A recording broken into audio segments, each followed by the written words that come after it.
Leto 2016 je bilo izjemno dinamično.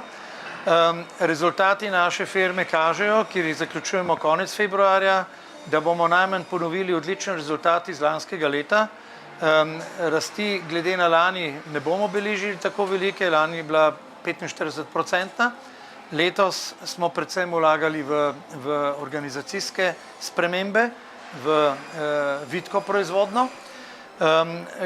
Potem dogodki, ki so seveda, na katere sem še posebej ponosen, je to, da smo po 2 leti in pol trdega dela uspeli prepričati japonske lastnike, da so Sloveniji dodelili proizvodno, torej tovarno za proizvodno robotov.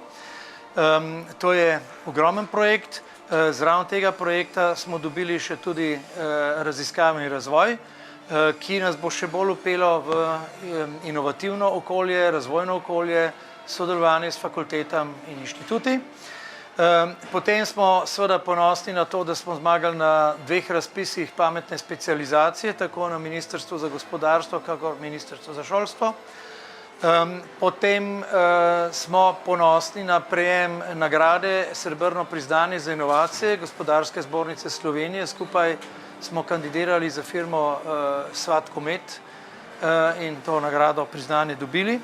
No, kar se pa tiče mojih osebnih, na kar sem osebno ponosen, je pa to, da sem uspel v septembru zagovarjati doktorsko nalogo in pridobil naslov doktor znanosti.